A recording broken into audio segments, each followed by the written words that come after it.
This is Mommying While Muslim, recorded live and unedited. Watch as Zeba and Uzma record their podcast, see their reactions, and find out for yourself what all the buzz is about.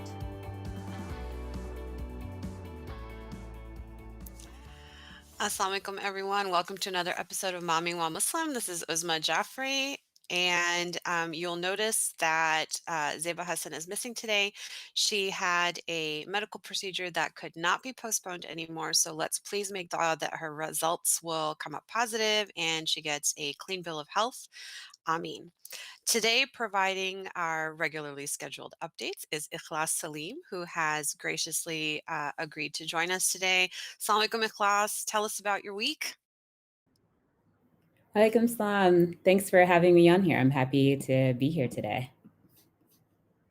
Yeah, it's super My exciting. week. So there's a little bit of a lag, sorry. My week is, yeah, I just noticed that.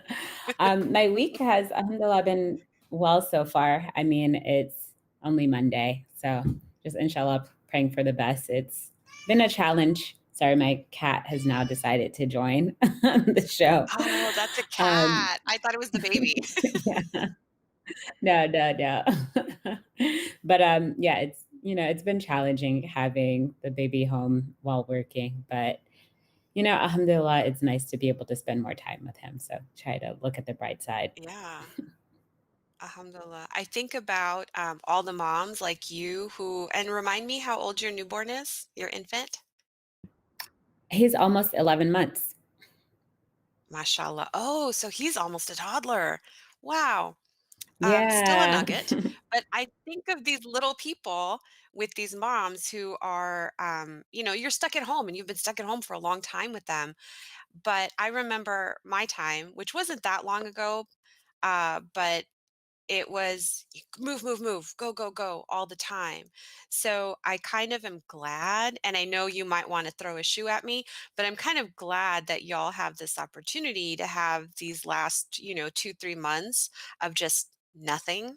And I know it's under duress, but I want to encourage you to think of it as this opportunity to have this one-on-one connection time that's going to be so hard to get once everything opens up and everything kind of goes back to normal, and it's just magical. I'm not going to say what everybody else says about it. I am going to say it's a magical time, so I'm really glad that you have this opportunity that some of us didn't get. So if that's a silver lining for you. No, it's definitely a silver lining. I always laugh because I'm like, it's hard for us, but it's literally like the best time of his life. He's like, this is so great. Nothing needs to change. Yeah, exactly. He's going to miss like having mama around all the time. So I hope some of Mhm. our work structures and beliefs about how society can operate change as a result of this. So that's kind of, my hope in the darkness that keeps me going. Yes. And what's new with you this week? So I had surprise family kind of show up, the garage door opens and woohoo, we took a flight across the country to visit you. And, my daughter's on Wow. some immunosuppression. So it was kind of like you took a flight with people on it to come over here. But, they took Oh whatever no. precautions they could. I know. So it was, it was nice. My kids, like you said, it's the best time of their lives. And they are really grateful to have somebody visiting that they love and they've missed for a very long time. So, I shared that with Zeba, where family just kind of showed up this week, and it's like, hey, here we are to love and support you. So, alhamdulillah for all things. I actually did end up medicing at a protest on Saturday night, and it was really quiet because it was in the suburbs, right? It got me a little bit Hmm. concerned because I thought, why is it so quiet? Why aren't there as many people here? I hope the movement is still going strong. But luckily, action was happening downtown, so that was different. But in suburbia, and I think that's just kind of reflective of where you are geographically in a city. And I'm at this point not able to go downtown to the big actions, but I'm praying and hoping that the movement continues and, doesn't quiet down. Yeah, definitely. So I know y'all do soapbox segments. what's the soapbox today? Yes. Oh, was that your soapbox? So that wasn't my well, I guess it's kind of a good segue into the soapbox. Sometimes it happens that way, Yeah. right? So this week in the news, we have mayors still saying the word colored. We have police union presidents saying that they deserve respect, but not doing anything to actually deserve it. We have over 600 videos of police brutality against protesters, peaceful protesters, compiled in this month alone. We have 2 Black men that were murdered again by police this week, not even recording how many have been lynched, but we know that there's been at least 2. We have Karens still coming out of the woodwork. So if you haven't seen the viral video, I don't know if we should give it more traffic, but we have Lisa Alexander, CEO of LaFace. If that's the name of your company, you probably shouldn't be on video unless it's in a positive light. But Lisa decided to show white privilege and condescension at its best. Now, she didn't show it to a Black man, but she showed it to a Filipino man with his face covered. And if you look up the video, you'll understand what I'm saying. But basically, this video, just in my mind, all these little lights and signals were going on. Um, I'm in medicine. So for us, somebody is a threat if they are a danger to themselves or to others. If they're not, then I can leave them alone. This is not an emergency in any way, shape, or form. So, for those people who are not Black or people of color, I would like to give you a piece of advice. And that is if something doesn't appear dangerous to themselves or to others, maybe you don't have to say anything. And I know that we've been taught since 9/11 to see something, say something, but that's not always a situation. You don't have to call the police because look, we have 600 pieces of evidence that say that it's not safe when you call the police. They don't act in a safe behavior. So mind your own business. Keep walking, Lisa.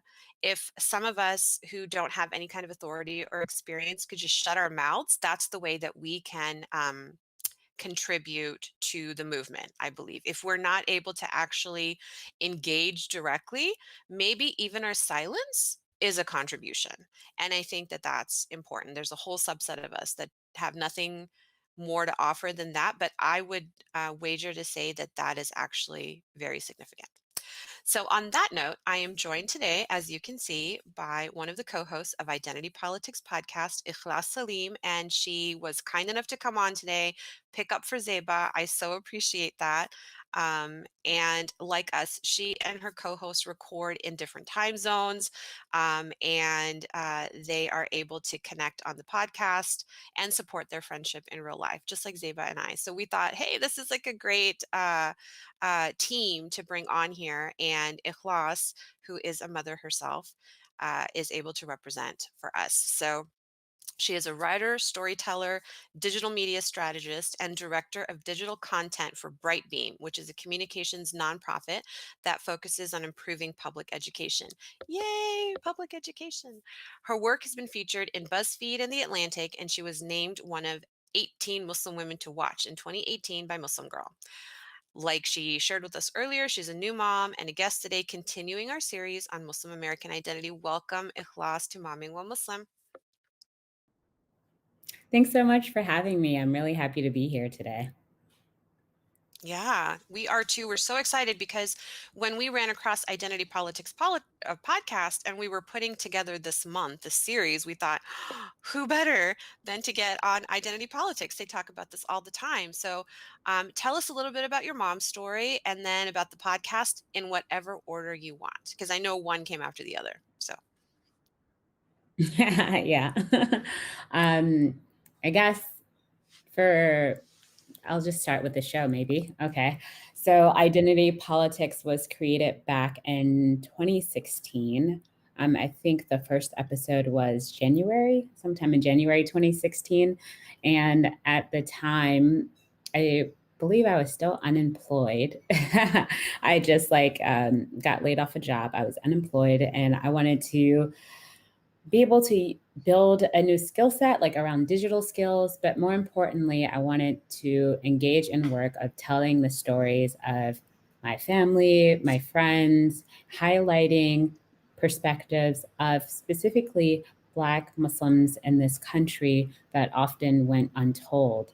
And so when you look at the coverage of Black Muslims, typically it's around like conversion, it's around like my parents' generation, they'll feature stories, but not really like contemporary stories of like young Black Muslims in America. So I wanted to have a space to create that, since I didn't see a space out there that was that.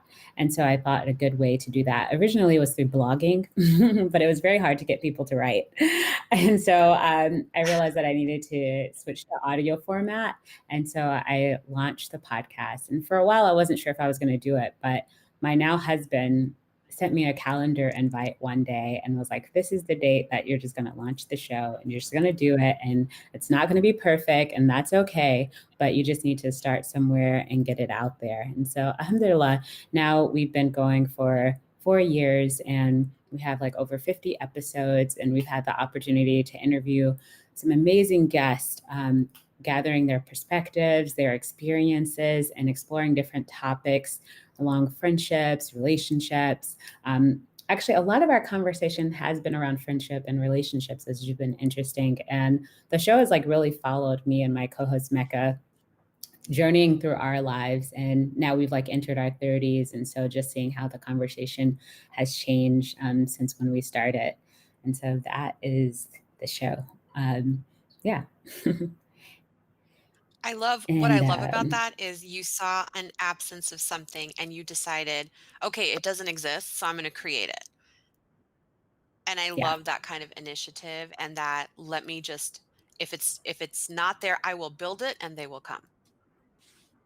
And, the intention was never to like even gain notoriety. Like the show has become like popular, but at the end of the day, for Mecca and I, is like we want to create a space where people can feel free to have this conversation that you may not be able to get at your masjid, you may not be able to get from your halakha, and then creating a welcoming space for Muslims who might feel like on the margins too, even outside of like racial identity, because we have a lot of people that listen to our show that aren't Black, right? That they don't identify as Black. So also just maintaining that space more than like, oh, we need to get X amount of listeners. Like, oh, we're like, need to be featured here and there. So that's really like always been our intention. Well, I mean, just so you And know, you've been in the business for a really long time and you were one of our models for when we were doing well, mashallah. you know, before we started, we were like, well, who's been around the longest and who should we kind of base it on? And it was episodes that you guys have done that we look to for inspiration and how should this be done and how do we want it to go. So you've been a team has inspired us to tell our stories too. So mission accomplished. Good job, mashallah. Mashallah. Mashallah, that's beautiful. I'm happy that we can be beneficial. Yeah, yeah, absolutely. So what about your mom's story? I guess my mom's story, I talked a little bit about it on the podcast, but just like, I guess, briefly here, um, I guess I'll start from the point where, like, I don't know, what's a good point to start from when, like, I'm sharing a mom's You know, story? challenges that you had or how's it going? If you're comfortable telling us a Mm. little bit about your child. Yeah, okay, that's helpful. So I would say one of the biggest takeaways after having my son is I thought pregnancy was like challenge and alhamdulillah I had a pretty easy pregnancy, like no complications, anything like that. And like the birthing, it was relatively I don't want to use the word easy, but it wasn't maybe as difficult as some other birthing. I had him at home. It was like 4 hours, and I didn't realize the after part would be so hard. And That like 4th those trimester, first right? like yeah, it's like real. And I know women had like talked about it. I was in groups where women talked about the fourth trimester, like, and I heard it, but like when you're living it, it's just like really, really hard. Um, and I'm happy, alhamdulillah, to like finally be like out of that. And now I can see, like, I'm like, oh, I love my baby. Not that I didn't love him before, but now I'm like, we can have fun together and like you're more relaxed and like I know what you need. So Mhm. now we're like in a very enjoyable like phase and he's like sleeping more. Yeah, And I'm like really enjoying this time more than that because fourth he's not yet trimester 1, time. right? So now, yeah, he's not yet one. And I've like jotted down like things that I would do differently. I was actually just talking to my husband a few days ago where I was like, okay, for the next one, like these are the things I want to do differently. I was like, we should definitely like outsource everything in the house that's possible to like Yes. friends, family. Like if it comes to paying someone, like I was like, we just need to like relax. So yeah, I've definitely learned some Yeah. things that I'll take to the next child. Yeah, I think after 2 weeks, I realized, and I told my husband, my entire job is just to keep this human being fed, alive, and clean. I don't care if the house burns down. And at that point, we got like a housekeeper, we got like a landscaper. He's like, Yeah. all right, that's fine. Yeah. It's like, I can't leave this room anymore. No, that's But I'm exactly glad you it. And I survived. really wish, yeah, I need to like, I also was like, I should listen. When someone tells you something, just listen and believe them and do it. Yeah. But you're also there to forge whatever works for you and your path, and it's so Yeah. different what you're doing now compared to what we did because you're doing it under COVID and all this turmoil right now that's happening in the world. So, kudos to you for doing it in those conditions because we had all kinds of support. We could fly in relatives to help us, and maybe you don't Mhm. have that, Mhm. advantage now because people can't fly. So, I mean, I Mhm. guess they can, but safely, right? Yeah. So, do you want to tell us a little bit about your family background, your experiences growing up Muslim, and anything that kind of sticks out in your mind about what you saw in a masjid or what you didn't see in a masjid? Yeah. I would say I come from like a pretty unique position. If we're just looking at the landscape of Muslims in America in general.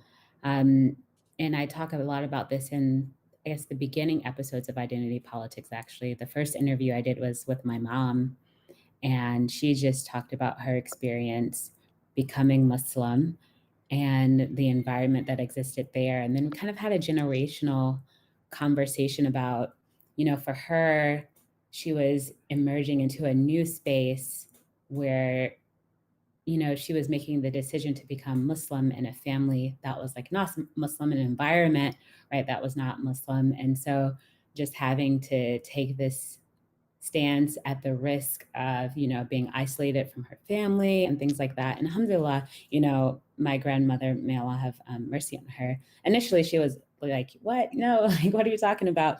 But, alhamdulillah, she was able to embrace my mom and Islam. She didn't become Muslim herself, but she created a space where my mom could, you know, be a Muslim and still be welcomed in her family.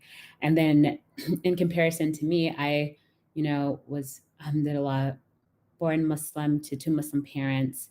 And I grew up in Atlanta in a largely, I say largely, but pretty much just like Black American Muslim community. And so my experience, from the time I was young until I went off to college, all I really knew were Muslims who looked like me. I went to Islamic school, like pre-K through 12, that, was run by Black Muslims, founded by Black Muslims. The masjid I went to, people who looked like me. And so I didn't really know anything different until I left home and went to college. Of course, I knew that there were other Muslims in Atlanta, Georgia, like around the world, but I never had like interactions with other Muslims who weren't Black until college. And I know of communities that were in Atlanta, and there were some places where there were Black Muslim children who went to non-Black schools, and the experiences I heard from them were like, oh, those schools were racist. Like, it was like not a good experience. It was horrible. So that I had a very like limited sense of um, what relationships were like between um, Black and non-Black Muslims. And so that's just like a brief intro to like, I guess, my growing up and the environment in which I was cultivated and developed. I love hearing that because I kind of had the opposite experience where I grew up, well, same and opposite in a way, I guess, where I grew up in a primarily non-Black Muslim masjid. And even that, like, we didn't participate really in the masjid at all. My family, I'm personally a Sunday school dropout because for Mm, me,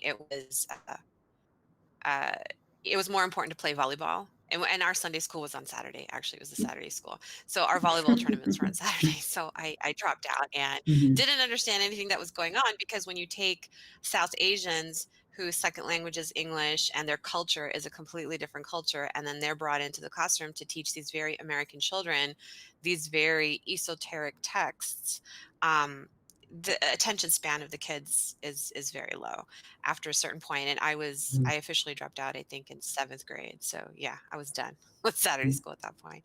And then when I got to college is when, for the first time, I got to experience, you know, like actual African American Muslims in my classes, in my Muslim Students Association, but I would argue that even that was really limited. And, the masjid that I went to growing up had like a major NBA star there, but he was, from Africa. So his perspective and his Mm, experiences were so different anyway that he was a guy.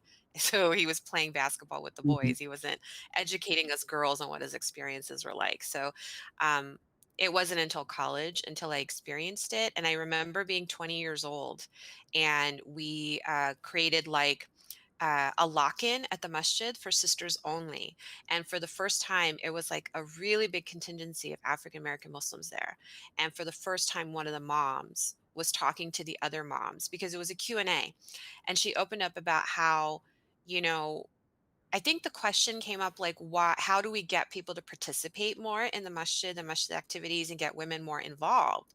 And this woman stood up and she was like, well, if you guys included us more or, on a regular basis, didn't relegate us to like the back rows because you saved the front rows for other people.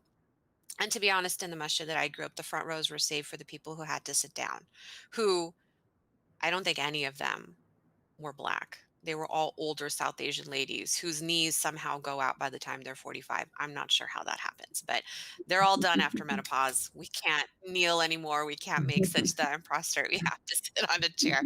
So that was for them. And she was like, you don't include us. Like, you think, like we're lesser than, and we don't have anything to contribute because we're not making big donations to the masjid like your South Asian doctors are.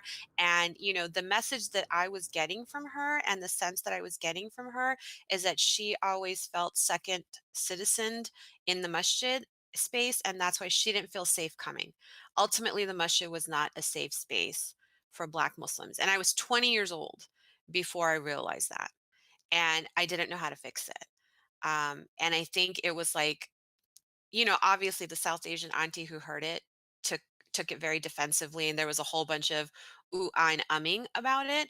And I don't know, once you reached college, if you saw any of these interactions and if you saw them maybe go a different way or got a little bit more insight from what you heard or what you saw. Yeah, I mean, I think college is also a unique space, right? Like, in college, Yeah. there's like a lot that everyone hasn't seen before or people that you haven't interacted with before. And, as you enter college, you're carrying whatever assumptions, whatever baggage, right, that you've learned from your parents, that you've learned from your environment.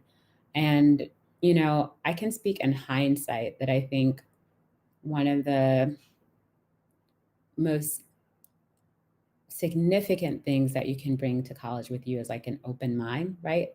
A willingness to let go of some of those assumptions you've picked up, right? Where you're like, my parents taught me that, but now that I'm experiencing it for myself, that's no longer true.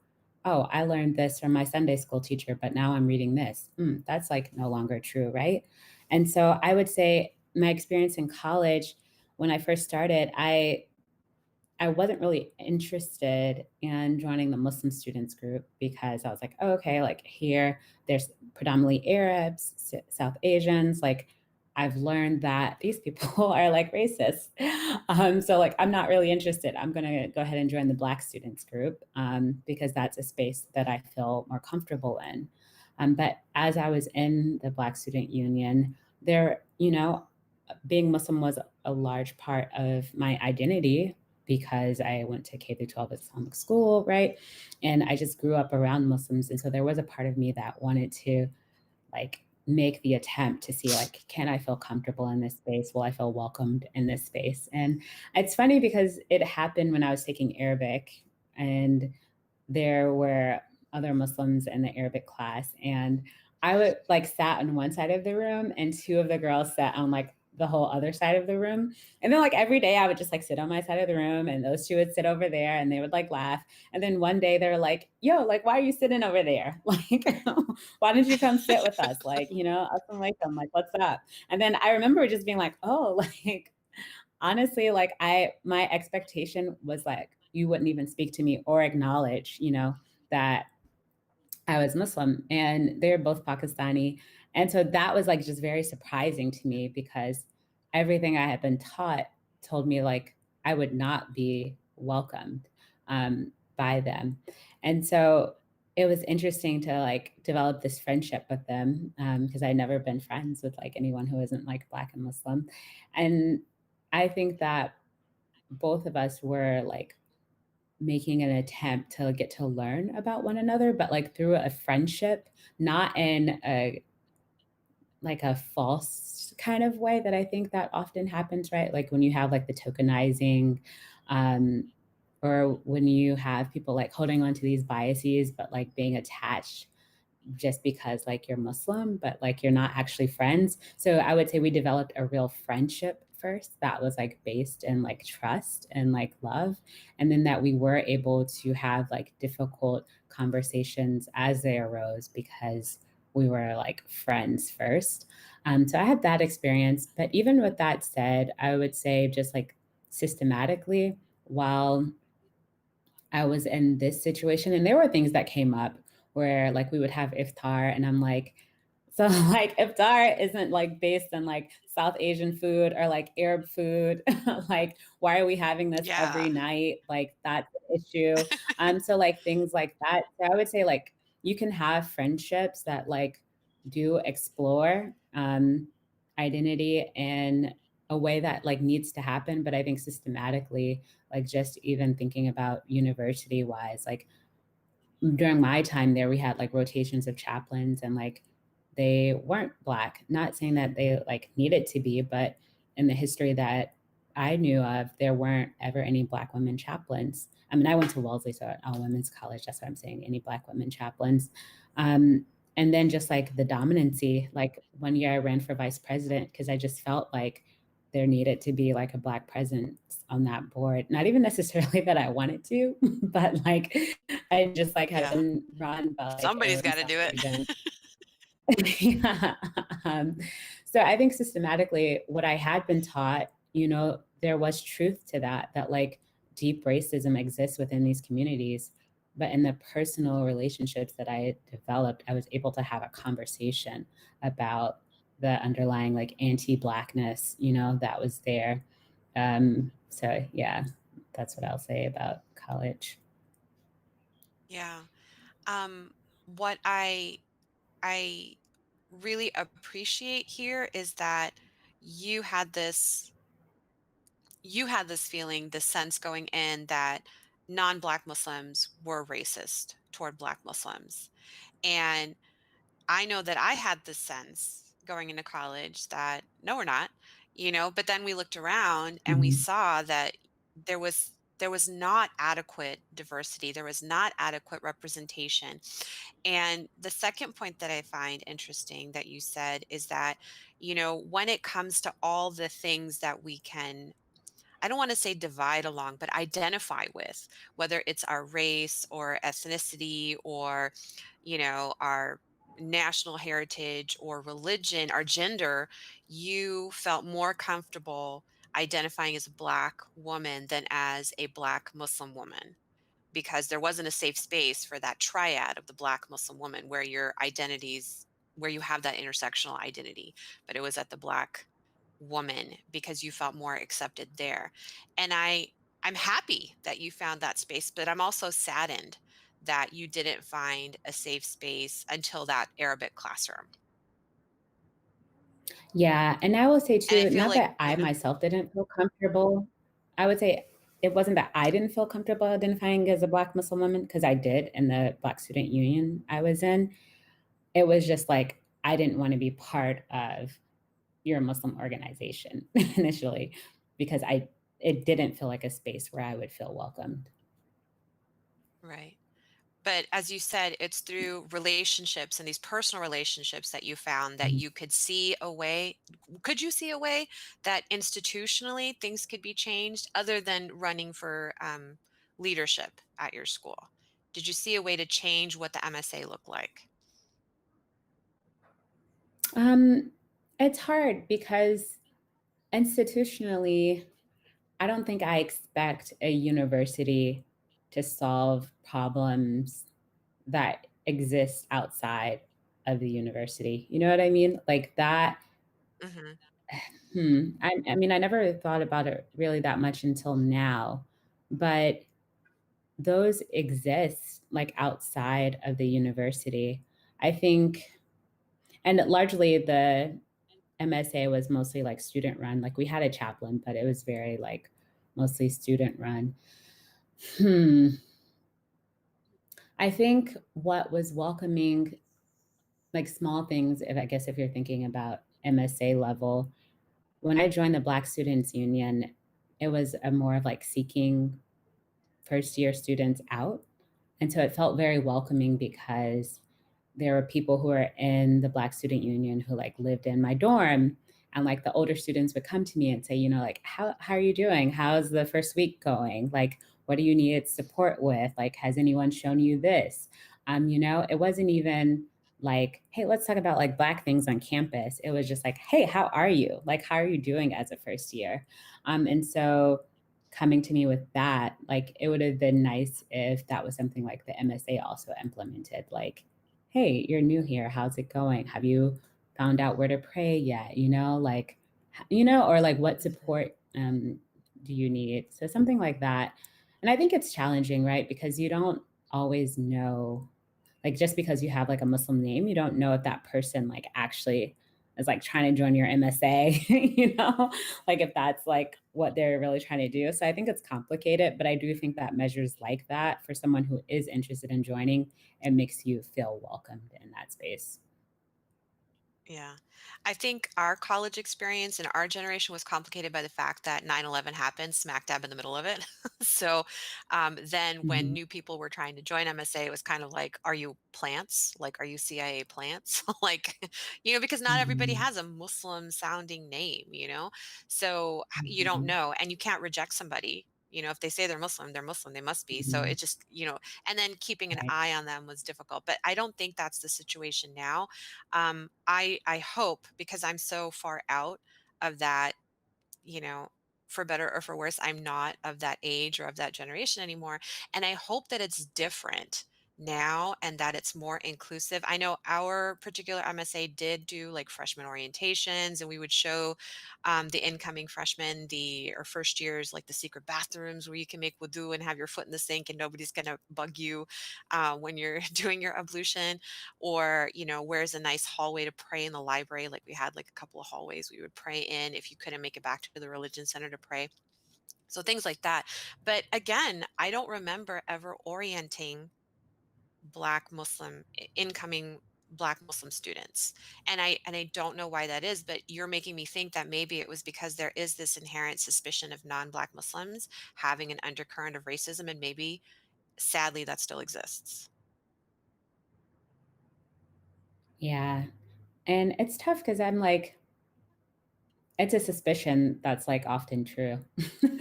Like, Oh, yeah. you No, know? I agree with you. I totally Yeah, agree with so you. it's like yeah, yeah, yeah, so and I'm sure, like, too, Yeah. I mean, I feel like college was also a long time ago. So I also want to make sure I'm like Girl, you not are so young. mischaracterizing my experience. No, but that was like 10 years ago, you know? So I like also want to make sure that I'm not like mischaracterizing, you know, the MSA and like things, right? Because in hindsight, things are, you start to blur things and create a narrative that like maybe wasn't there fully. Um, Yeah. so yeah, I actually went back a couple years ago, maybe 2 or 3 years ago. The MSA um, at Wellesley invited me to come back and speak. And Mecca actually, they invited Identity Politics to come speak to their students, and Oh, it wow. was really nice because there were like Black students in the MSA, and you know they got a chance to see like some alums, so that was pretty cool, and like that interaction. And it looks like they've been doing a lot of programming to be more inclusive and a welcoming space. Because we asked them about their experience, and they're like, "Oh, it's great," you know, blah blah blah. So alhamdulillah, it seems like there's actually been a lot of improvement since my time there. Well, that's good. Alhamdulillah. That makes me happy. Um, when we're talking about that racism towards Black people, I think a lot of it is because, in my experience, not having grown up with a lot of African American Muslims in my spiritual spaces, not knowing the history mattered.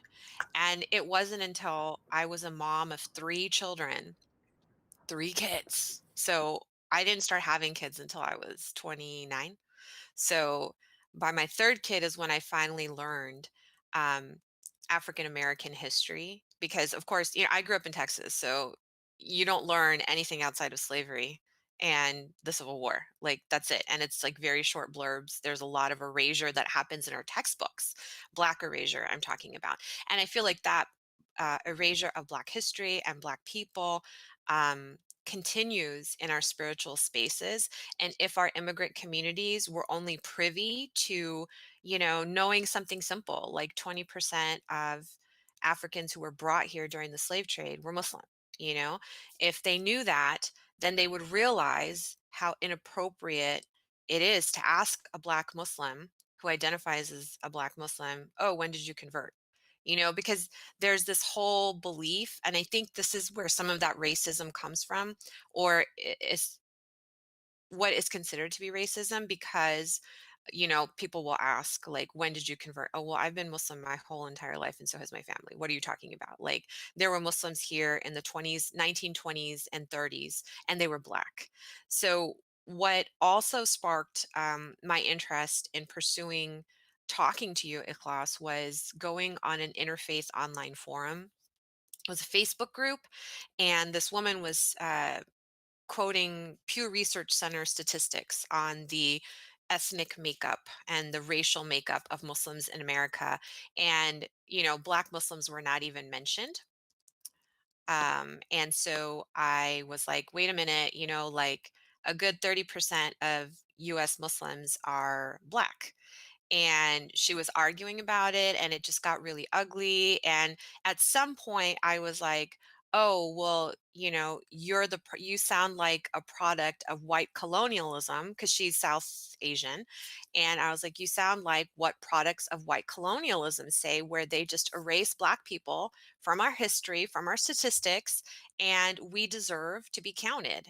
And I said we, and I'm sure that was probably inappropriate and misleading, because she ended up going to my Facebook profile and she's like, you're not even Black, your name is Shia, and you're a non-Black Shia person. You don't even belong here, on an interfaith group, by the way. It got really, really ugly. And it just struck me again how immigrant Muslims or non-Black Muslims don't know the history of Black America and Islam in America. The oldest Muslim community in America is Black. If anybody has anything to teach us, it's Black Muslims. But we don't see them in our spiritual places. We don't see them in spiritual leadership. I feel like there's a movement to start. And what I'm happy to see is that some of them are female. So that Black Muslim female voice, like, is going to mother my children, and I feel really pleased about it, but I kind of feel like I missed out on that entire experience of the mothers that came before them, that could have taught us. And they've always been there. They've always been available. Um, but I think a lot of that racism stems from the fact that Black history has been erased from our education. Obviously, people overseas didn't get it at all. America was bad because they participated in the slave trade in the first place. That's all we need to know.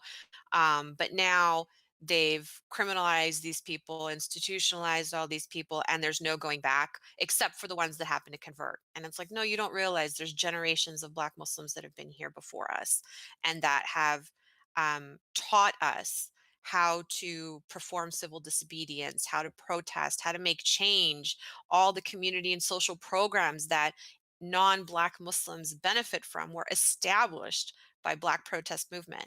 And, a lot of them were Muslims at the time, who again, I think felt safer identifying as Black than, or working in the Black communities than in the Black Muslim communities because those safe spaces weren't being made for them. So, um, I think that's where it stems from. I don't know how you feel about that. Yeah, I mean, I'll speak to the point about Black erasure, which I think this is extends even like outside of Muslims in the US.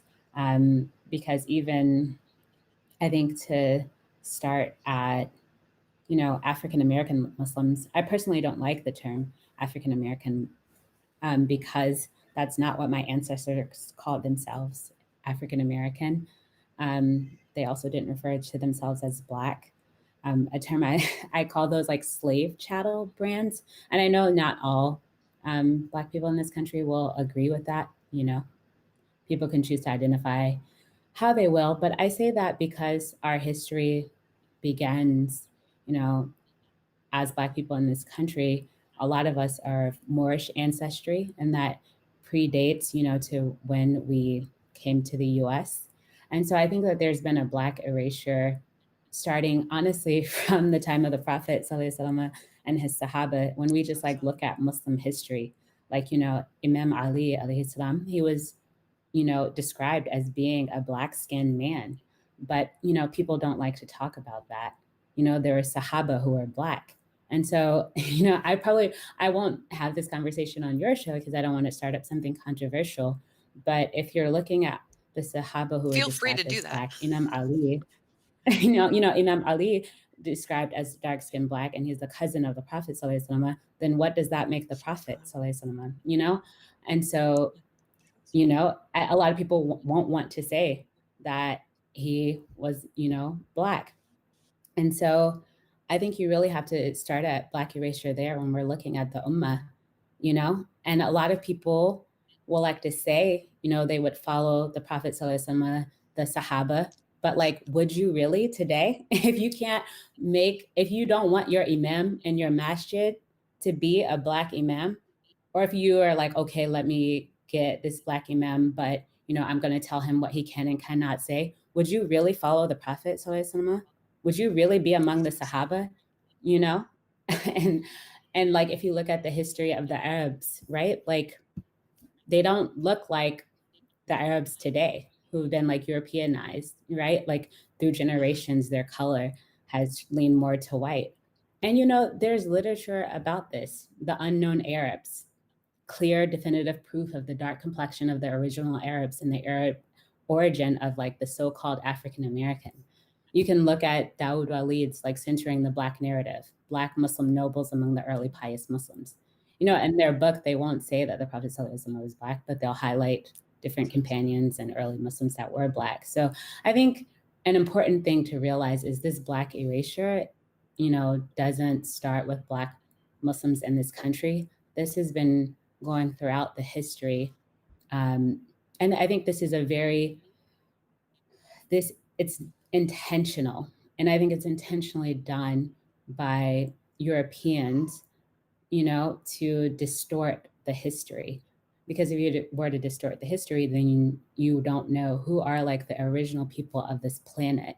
And so that's my perspective on this. So once you've gotten to our presence in the Americas, it's surprising for a lot of people to be like, oh, wow, like you can be Black and Muslim, or like, oh, wow, these Black people are converting, to Islam, when really this is what we've been.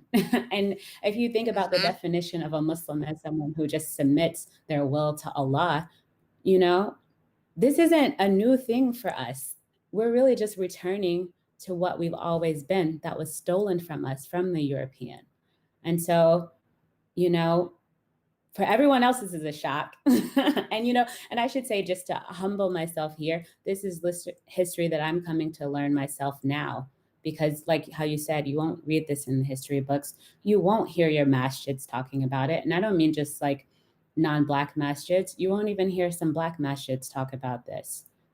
And so there's a very intentional agenda to separate Black people from our right. Islam is our right, it's our culture, it's our faith, but it was taken from us. And so now you see a lot of people returning to this. And so that's just what I wanted to say on that part.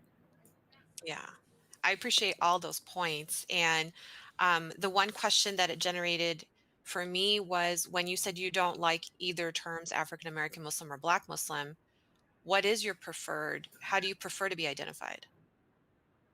Oh, as Moorish American. Moorish American. Okay. So that reminds me Hmm, kind yeah. of was it the Moorish temple that kind of preceded the Nation of Islam? That was why they chose that name? Because I So was that's wondering why they chose that name. the Moorish Science Temple of America, and it was founded Yes. by Prophet Noble Drew Ali. And so, yes, that is where you have this instance of us being reminded in this country that, like, hey, you're not what your slave masters are calling you, right? You're not colored, you're not African American. Like, it's a gift, really, to our people in this country of, a lot of people, as a Black person, you'll suffer because you're like, my lineage was taken away from me, my ancestry was taken away from me. And when Noble Drew Ali came, it was like a gift. Like, here is your history, right? Like, it doesn't start with slavery. And so to me, that's really powerful, to get to know that, and to know that to being Black and Muslim, it's not like trying to put puzzles together that don't fit. And in fact, they fit very well. It's just other people's perspective that they can't see that because they don't know the history. And then, like, if you're thinking about Moorish Right. American too, other terms that are, fine, are like original people, right? Um, and I don't mean this just for like the so-called African American, but like all over the planet. If you look across the planet, there were darker peoples who inherited these areas. So that's just what I mean too. Like, it's not specific to the African American. Yeah, exactly. No, that's good to know. That's really, really good to know. And I will, alter my language. And what I like to do is usually ask people, how do you want to be identified? And I forgot to do that with you, so I apologize. I'm sorry. I should have Oh yeah, asked no first. worries, no worries, Um, no worries. No, no, it's fine. I mean, so when we're talking about Muslim American identity, like it's just important to know how each of us wants to be recognized because what's in a name, I feel like is everything, you know? Yeah, So for in sure. your mind, what does a Muslim American look like or what does American identity like how do we define that for ourselves and for our kids? That's a really big question, actually. Mhm. That's It's a big one. I feel like that's a really big question, and I'm not even sure if I can like fully answer that, because I think every everybody's going to have a different answer for that, and I'm not sure if like a collective answer fits, right? Especially when you're thinking about the places where people come from, right? So, like, my parents were born in this country. My great grandparents were, enslaved in this country. And so I have a different perspective on what it means to like be Muslim American from someone who, like immigrated to this country, and you bring your own culture. And I think, right, like in America, we all kind of like live differently, right? Like, like it's like a other side of the tracks type of thing. Like for you, 9/11 was something that significant that happened. But for a lot of other people, being Muslim in this country, it was a challenge before 9/11. Like there were CIA operatives like infiltrating Nation of Islam, like straight up killing people, spreading fitna. And so like the CIA, the US government has like always been a part of our lives. Black Panther movements, like so it's hard to say like for me to define Muslim American as just like a hodgepodge of people Yeah. that Well, are what could it mean bringing to you, I different guess? culture Yeah. perspective. What can it mean to me? Yeah. Um, hmm. I guess I mean, overall, it from is a trick our question. yeah, it is. um, I will say, okay. So I guess for me, answering this now, I guess tying back to talking about like ancestry, what we call ourselves, I do feel a deep sense of ownership of this land that, my ancestors discovered this land, we tilled this land, this land was stolen from us. And I feel that a deep connection to this land called America. And so my existence in here is that I'm like, yeah, like this is my land. This is where I'm supposed to be and placing claim on it. Um, but I don't know if that like gives you a definition, but I don't know. I feel like my identity as a Muslim and my presence here in this country, there's a significance that maybe I haven't yet discovered, right? Like there's a reason while we're in this land, and that I do, if not me, that I hope that my son, my children will like re-inherit this land and create a just system in this land. That's something that I definitely pray for, that my children, our children will re-inherit this land and place ownership and create a just system. I mean, to that dua. That's, the prayer that we all have. And again, it was a trick question. I think what you explained was what it means to you, and I think that's absolutely important because, here's the thing that the non-Muslim folks, they want to have a picture in their mind of what a Muslim looks like, and they would never put you and me in a room Mhm, together or on a board mhm, together.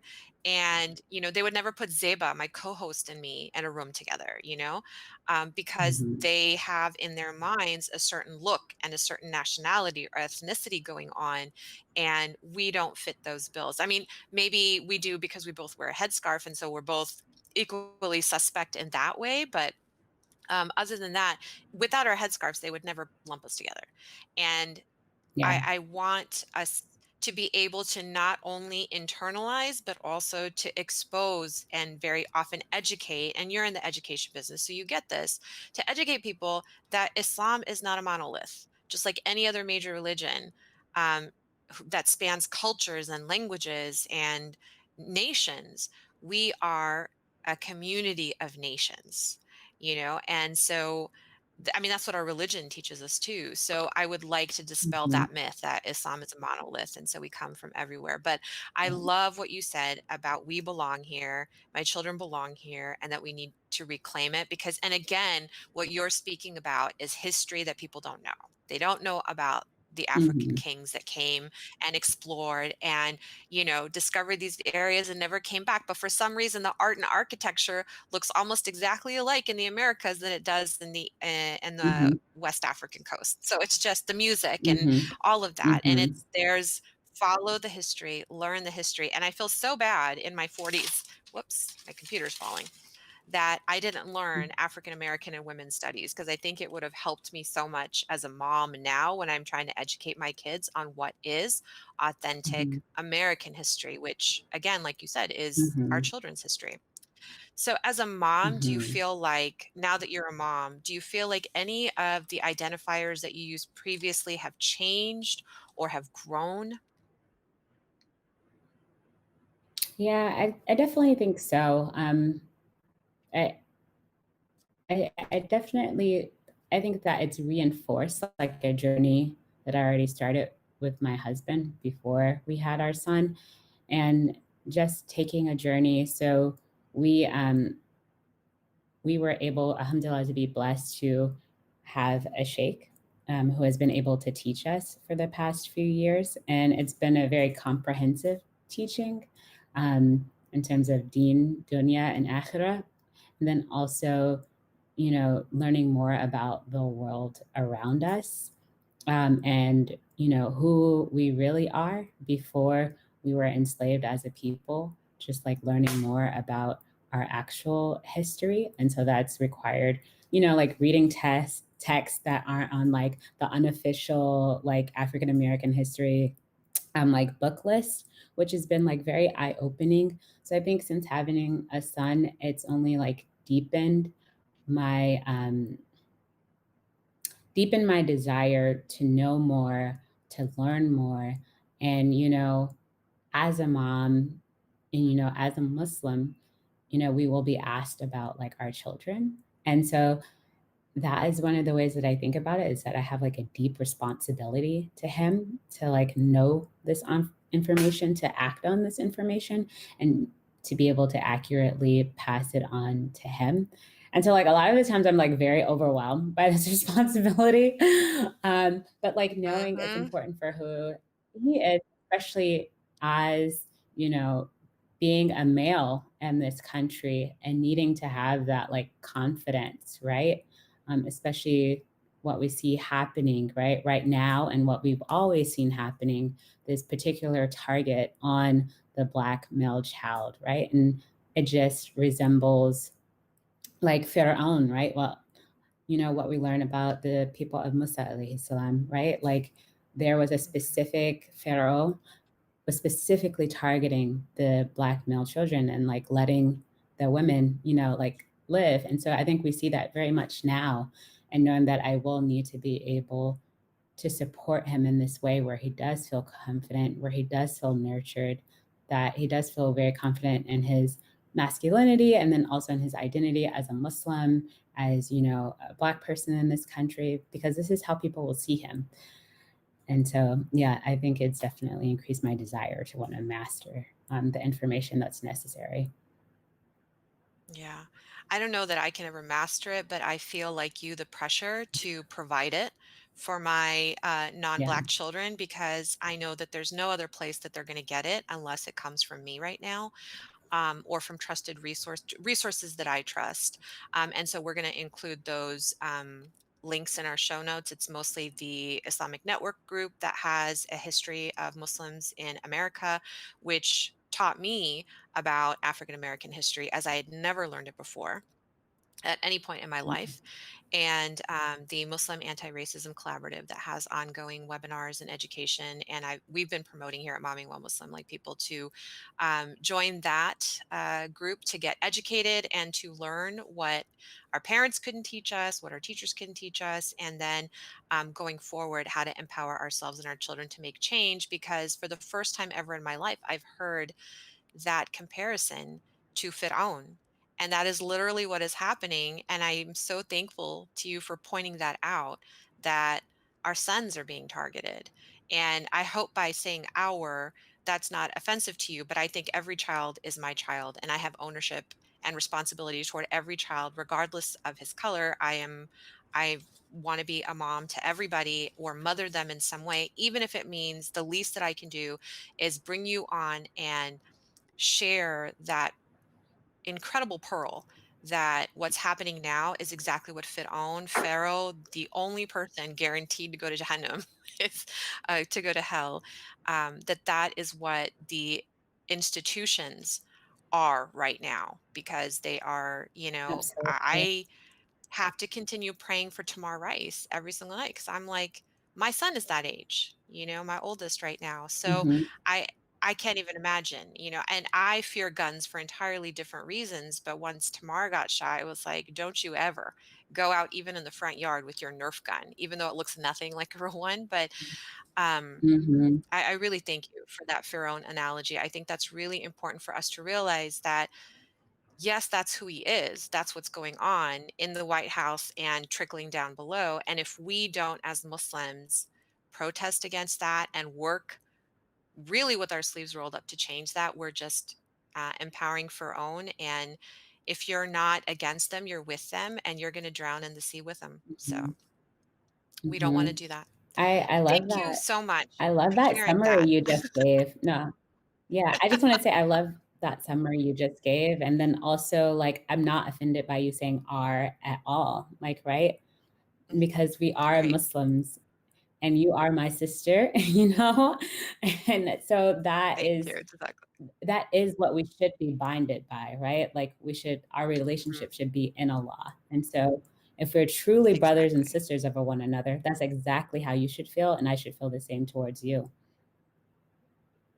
Thank you. Thank you. I'll introduce you to my kids and then you'll be running for the hills. But, you're a new mom, so I don't want to scare you yet about what's coming. So Do you scared. have any final thoughts for us today?